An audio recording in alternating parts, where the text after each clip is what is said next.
Un saludo cordial a cada uno en esta ocasión. Y ahora tenemos a nuestro hermano Carlos Rueda, pastor en la Iglesia Peniel en la ciudad del Este, en Paraguay. Qué privilegio tenerle con nosotros, estimado consiervo. Bueno, un saludo, por favor. Muy buenas para todos allí. Que el Señor les bendiga. Un placer, Maestro Max, poder estar con usted en este trabajo, en esta iniciativa de reconocer la obra del Señor en medio de los pueblos sudamericanos y, por qué no, de otras latitudes también de Centroamérica y aún de Norteamérica. Y bueno, para mí es un gusto aquí desde Ciudad del Este, Paraguay. Estamos a 300 kilómetros de la ciudad capital, que es Asunción. Y bueno, estamos aquí ministrando, enseñando la palabra del Señor en seminarios y en la iglesia, por supuesto, que es la Iglesia Peniel del Concilio de las Asambleas de Dios. Un gusto. Qué bien, muchas gracias, consiervo. Entiendo también que está muy cerca de Brasil, con la frontera con Brasil, y también creo que usted habla portugués también, ¿no es cierto? Bueno, sí, eso es como parte ya de la cultura esteña, el tener que hablar el portugués. Aquí nosotros tenemos frontera con Foz de Iguazú, para que tengan referencia. Es la ciudad en donde están las cataratas del Iguazú, que es considerada una de las maravillas del mundo, y Imagínense. es prácticamente normal hablar el portugués. Lugares privilegiados en nuestra querida América Latina. Pues en esta ocasión queremos que nos cuente brevemente acerca de cuándo llega el Evangelio a Paraguay y también posteriormente cómo llega la Iglesia Evangélica Pentecostal al país, ¿no? A Paraguay. Reconociendo que nuestro tema se trata del pentecostalismo en Paraguay, debemos, sin embargo, mirar un poco lo que son los orígenes y los primeros ministerios evangélicos dentro de nuestra querida nación.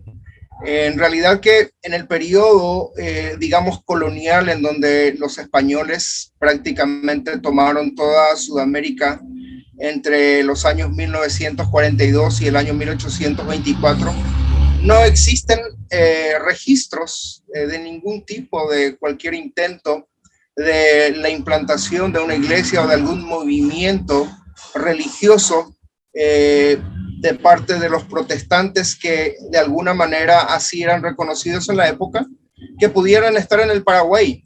Recién nosotros, a partir de 1811, con la independencia del Paraguay de la dominación española, tenemos al doctor Francia, que fue el primer presidente constitucional del Paraguay, y por ende él, de alguna manera, por su situación de enemistad con la Iglesia Católica, porque veía los abusos que se hacían con los indígenas, él tuvo una situación atirantada con las autoridades españolas, y de alguna manera permitió el ingreso de ciertos ingleses, que en este caso eran los hermanos Robertson, que eran famosos por su osadía de entrar a esas tierras desconocidas para muchos en ese momento. Estos hombres llegaron al Paraguay con las Biblias, eran los famosos llamados colportores, quienes venían a entregar Biblias. Y para ese entonces se tienen registros bastante oscuros en cuanto a la cantidad de Biblias que podrían existir en ese momento. Sin embargo, a partir de los años 1825 aproximadamente, los Robertson permitieron que ingresaran al país aproximadamente 3,000 Biblias. Antes, las Biblias que habían eran las que tenían los sacerdotes en sus iglesias, y por supuesto que estaban bastante bien resguardadas lejos del pueblo. Pero sin embargo, con este ingreso de colportores, la Biblia comenzó a ser leída en el Paraguay. Luego tenemos un triste episodio en la nación paraguaya, la Guerra de los 6 años, en donde el Paraguay tuvo que pelear entre el año 69, 1869 y 75 contra la Triple Alianza. El país tuvo que enfrentarse al Brasil, a la Argentina y a Bolivia en una guerra cruenta que prácticamente liquida al país, lo deja diezmado, de tal manera que esta situación permite que muchas personas, las personas que estuvieran vivas en ese momento, tuvieran que emigrar.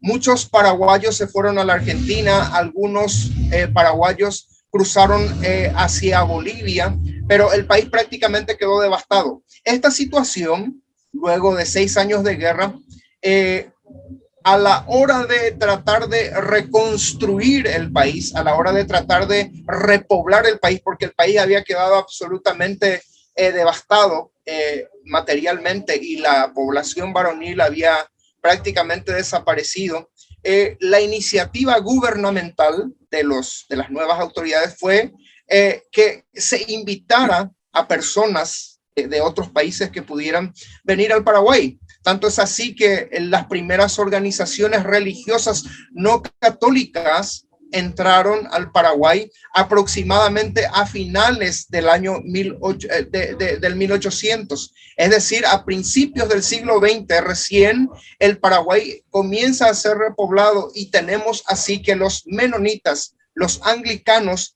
y de alguna manera algunos metodistas llegaron al país, trayendo, por supuesto, que su ideología religiosa, pero con el compromiso de aportar al país algunas cuestiones monetarias en el sentido de producción. Los menonitas, por ejemplo, fueron reconocidos por su gran capacidad de producción y los metodistas porque eran personas dotadas en la enseñanza. Tal es así que en el 1902 aproximadamente la primera iglesia metodista con una escuela es fundada en la ciudad capital. Los anglicanos que vinieron al Chaco paraguayo, que es una zona diferente a la que nosotros habitamos aquí en Ciudad del Este, por ser una región que está ubicada en la zona occidental. Y para ello quiero ilustrar el mapa. Esta es la Sudamérica que tenemos, que todos conocen. Y aquí está Paraguay. Esto es Paraguay. Su servidor se encuentra en esta zona del país, en donde está el cursor, y la zona del Chaco sería la parte norte, que es una parte, digamos, poco hospitalaria en el sentido de su vegetación. Las temperaturas en algunos momentos en el año llegan a los 45 y 50 grados en ciertas ocasiones.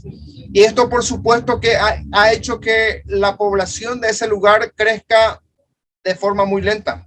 Entonces, la invitación del gobierno para que en esos lugares se pueda de alguna manera desarrollar algún tipo de agricultura, fue hecha la invitación y los menonitas accedieron y ellos entraron en toda esta región e hicieron, por supuesto, que grandes trabajos, grandes desarrollos a nivel de agricultura. También se instalaron aquí en la zona de Itapúa, al sur del país.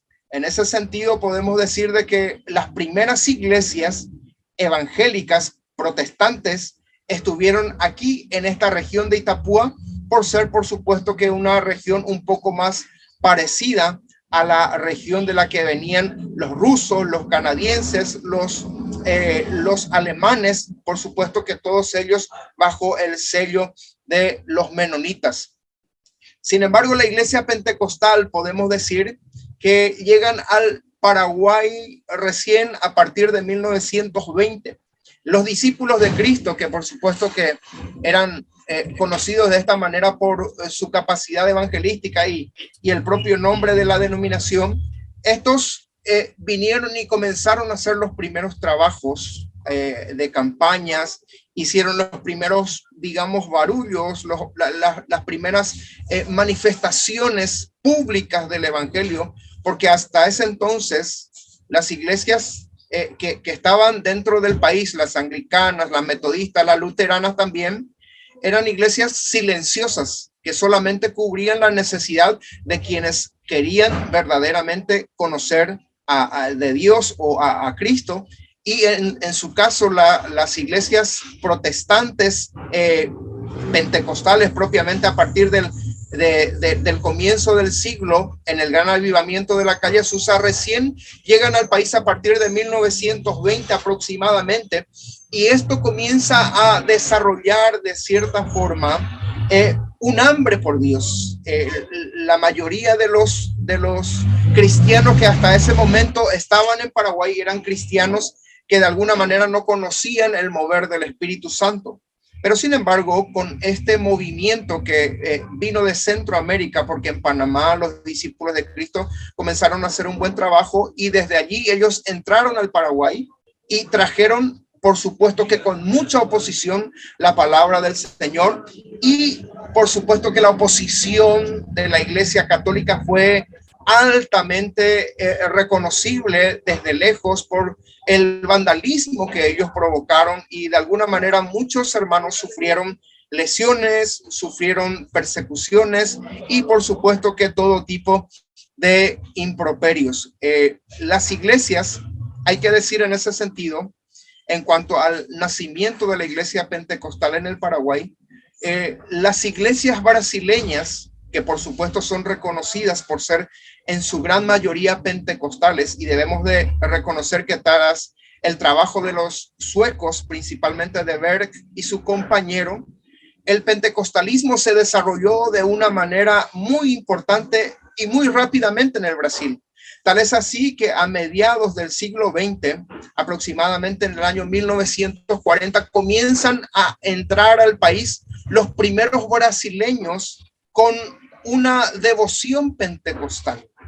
Los primeros agricultores que trataron de ingresar al país, por supuesto que después de la Guerra Grande, después de haber pasado aquella generación, tenemos a los primeros brasileños que vienen al país tratando de colonizarlo, tratando de alguna manera de también extraer los mejores productos de la tierra, porque la tierra paraguaya es reconocida como muy buena para la agricultura, y el evangelio pentecostal, la iglesia pentecostal brasileña, que por supuesto que tiene la tradición de tener allí la iglesia pentecostal a partir del año 1910, y por supuesto que las asambleas de Dios de los brasileños, ellos se jactan de esto y dicen que es anterior a la iglesia de las asambleas de Dios de los Estados Unidos.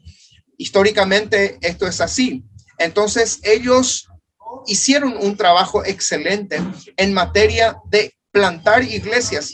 El problema de estas iglesias es que solamente estaban enfocadas en las personas que venían del Brasil, es decir, de reunir a los brasileños y tener las reuniones ellos. Después de varios años es que ellos tienen la visión misionera de poder evangelizar al pueblo paraguayo.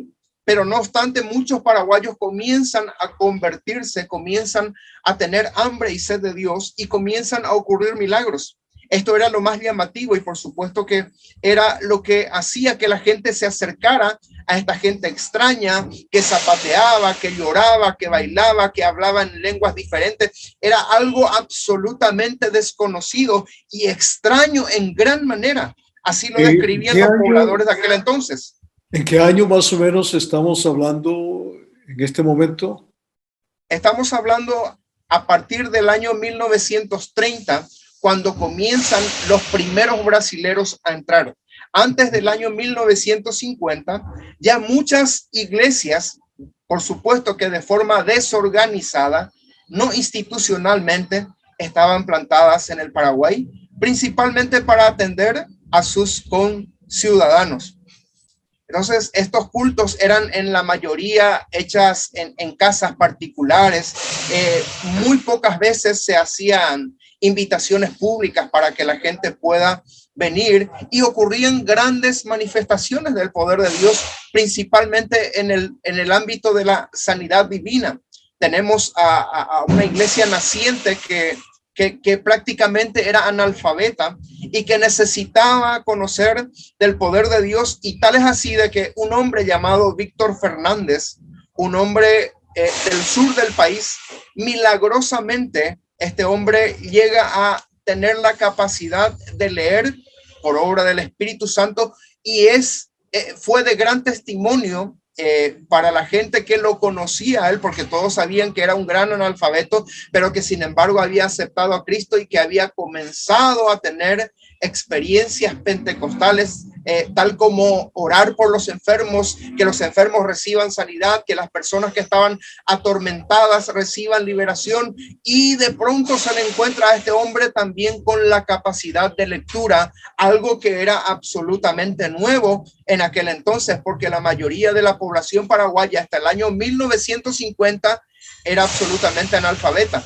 Entonces el crecimiento que se da en este tiempo comienza a tener un desarrollo lento, un desarrollo hasta si quisiéramos de alguna manera increíblemente lerdo, pero a partir del año 1950 comienzan de alguna manera a acentuarse algunos movimientos. Las iglesias comienzan a tener un poco más de unidad, comienzan a buscar de Dios, tal es así de que todas las iglesias que en aquel momento en la ciudad de Asunción, que es la capital del país, estaban organizadas en un grupo grande y tuvieron la idea de traer a T.L. Osborne, que fue una de las figuras evangelísticas en aquel momento más reconocidas, y este personaje, siervo de Dios, por supuesto, vino para una campaña de muchos días.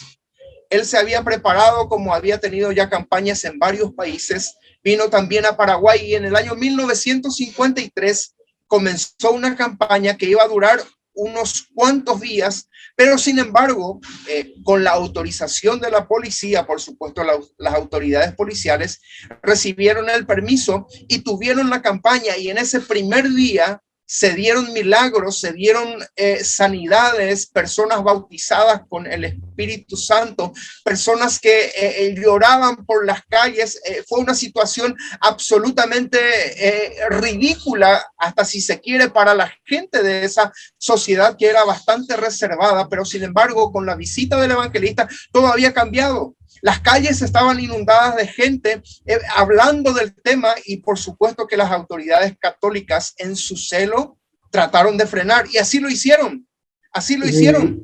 Lo que nos está narrando es increíble, tremendo. Quisiera en este punto elaborar, y tenemos que regresar a la campaña del evangelista Osborne, pero lo que noto es de que comenzó un movimiento allí en las clases de la sociedad, clases como se dice, las clases bajas, ¿no? Ahora, y eran la mayoría analfabetos.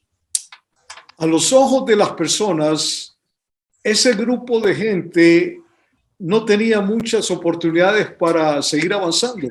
Sin embargo, los resultados que se ven más tarde son increíbles, ¿no? Y claro, usted y yo acordamos y estamos de acuerdo, y todos los pentecostales, que es obra y gracia del Espíritu Santo, ¿no es cierto? Amén. ¿Usted tiene idea de más o menos cuán grande era la iglesia en ese momento? Bueno, justamente al momento de reunir a las iglesias para este gran trabajo evangelístico con el televangelista, ya para ese entonces T.L. Osborne, eran aproximadamente 30 las iglesias que en toda Asunción, imagínense, una capital en ese momento tenía una capacidad de 30 iglesias para poder de alguna manera reunir los obreros y los fondos necesarios para poder encarar esta campaña. Y esta campaña, por supuesto que, como ya había dicho, solamente se dio en un día. Solamente tuvieron un día de campaña, y el evangelista tuvo que recorrer las iglesias de tal manera a que en cada iglesia se daban los cultos que se debieron de dar de forma pública, se hicieron de forma semi-privada porque las autoridades así lo habían dispuesto. O sea que después de un día las autoridades suspendieron la campaña porque había mucho alboroto, muchas sanidades, y la gente se preguntaba, ¿y esto qué es? Y no sabían explicarlo. Lo más fácil, entre comillas. Para ellos fue decir, suspendamos. Qué tremendo. Claro, sí, las respuestas, por supuesto que incluso se podría decir que hasta los propios pastores no las tenían porque eran situaciones absolutamente anormales. Dios había de alguna manera impactado totalmente a la sociedad paraguaya de ese momento, de tal forma a que eso llamó la atención del campo misionero internacional. Este trabajo realizado por este evangelista con esas iglesias en ese momento despertó la visión misionaria que por supuesto que estaba instalada ya en muchos países de Sudamérica de parte de las asambleas de Dios y en el Paraguay aún todavía muy poco. Recién tenemos al hermano Raimundo Stawinski con su esposa Mildred, que habían estado en 1945 en Paraguay y que fue uno de los responsables de esta campaña. Pero hasta ese momento solamente teníamos en Paraguay, imagínense, en 1945, si miramos los datos comparativamente con otros países, vamos a encontrar que la diferencia es abismal. La única pareja de misioneros instalados de las Asambleas de Dios hasta el año 1945 es la de la pareja Stawinski. Y ellos estuvieron aquí hasta el año 1953 aproximadamente, finales, después de la campaña. La esposa el hermano Raimundo queda muy enferma y regresan a su país, y en ese país, por supuesto que ellos eran de una ascendencia europea. En Polonia creo que muere la esposa, y esta whisky vuelve a Paraguay, pero después de muchos años. Y en ese interín, en donde comienza el movimiento tras aquella gran campaña, había mucho que hacer, porque el hambre se había despertado, y sin embargo el misionero Stawinski, por los problemas de salud de su esposa, tuvo que salir.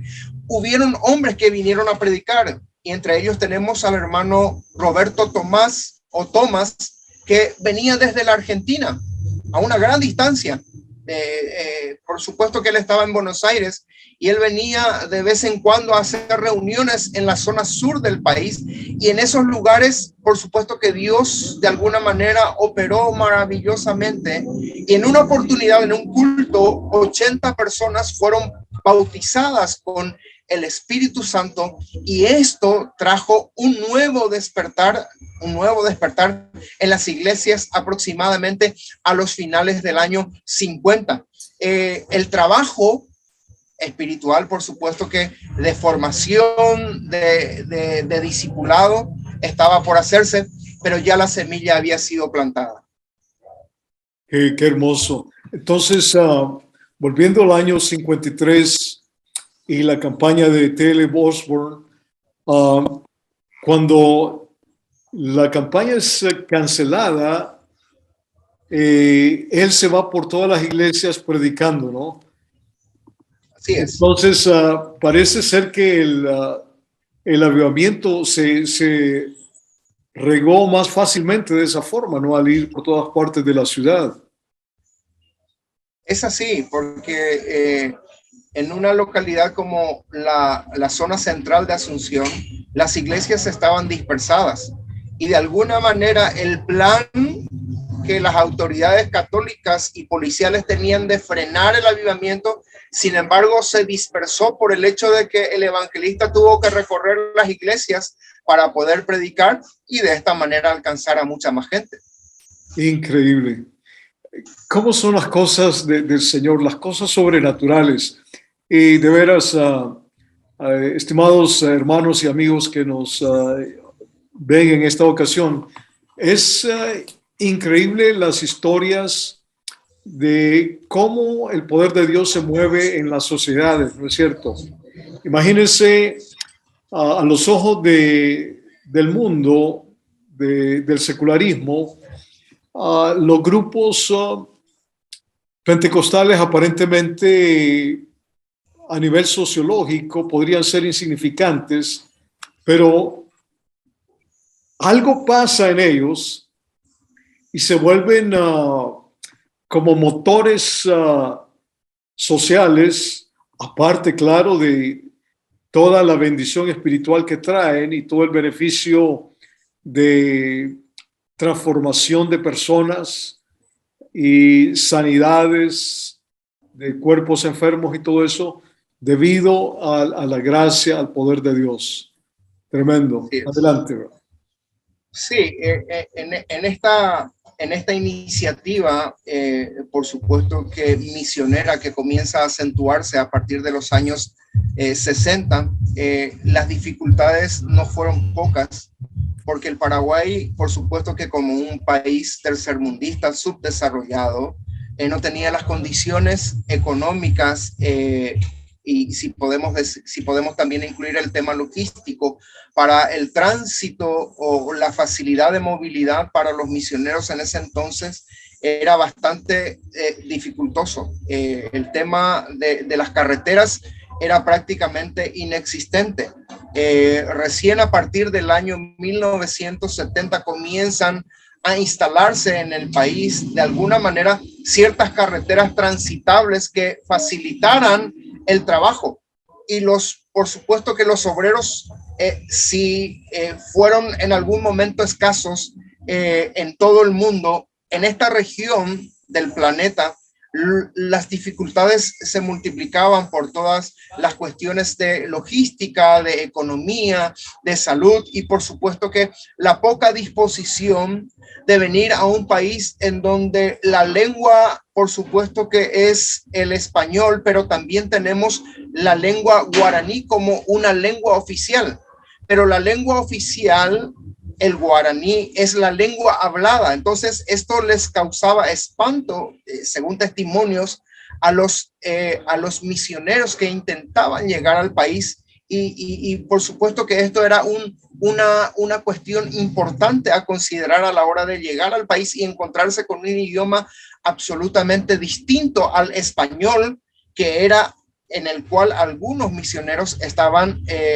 vamos a decir, educados en Costa Rica, en Centroamérica, en donde venían la mayoría de los misioneros americanos, y sin embargo aquí tenían algo absolutamente diferente. Entonces la iglesia comenzaba a transitar, pero con muchas dificultades, con un pueblo que comenzaba apenas a ser enseñado en las letras, apenas comenzaban los paraguayos a leer y a escribir y a formarse, y por supuesto que para que el discipulado sea un discipulado completo, las letras son importantísimas en ese sentido, y habían muchas dificultades. Muchos misioneros tuvieron que volverse a sus lugares porque no soportaron. Muchos testimonios de pastores brasileños que vinieron al país y que tuvieron que regresar frustrados por la situación sociocultural del país. Las luchas de la dictadura también en ese momento eran cuestiones a considerar, y los misioneros que llegaban, sin embargo, veían hambre, sin embargo, veían sed de Dios, pero tenían estos problemas de logística, de insuficiencia de compañeros que puedan afrontar las necesidades. Tremendo. Son comienzos tan difíciles esos, aparentemente. Vamos a ir dejando hasta aquí, vamos a ir concluyendo este segmento, pero de veras, muchas gracias por compartir todo esto que es básico para entender nuestra realidad presente como pentecostales, no solamente en Paraguay, pero en cualquier parte del mundo. Y de veras que el evangelio comienza como algo muy pequeñito, pero va creciendo y va creciendo hasta que nadie lo puede detener. Qué hermosa palabra la que nosotros podemos seguir, ¿verdad? El mensaje del evangelio. Esto es porque el Señor Jesucristo transforma radicalmente, llena con su Espíritu Santo a todo aquel que clama y que está dispuesto a recibirlo. Un saludo antes de despedirnos de este segmento y luego estaremos teniendo oportunidad de elaborar más sobre el tema en el siguiente segmento. Adelante. Amén. realmente es de mucha satisfacción poder dar estos testimonios del poder de Dios y del poder de la palabra. Y por supuesto que esto es solamente una parte. Ya volveremos en el siguiente segmento para hablar mucho más de lo que el Señor hizo en la tierra del Paraguay. Bendiciones. Muchas gracias, estimado consiervo y estimados amigos, hermanos y hermanas. Un placer de veras compartir esto. Busquemos más y más del Señor y nos vemos pronto en el siguiente segmento.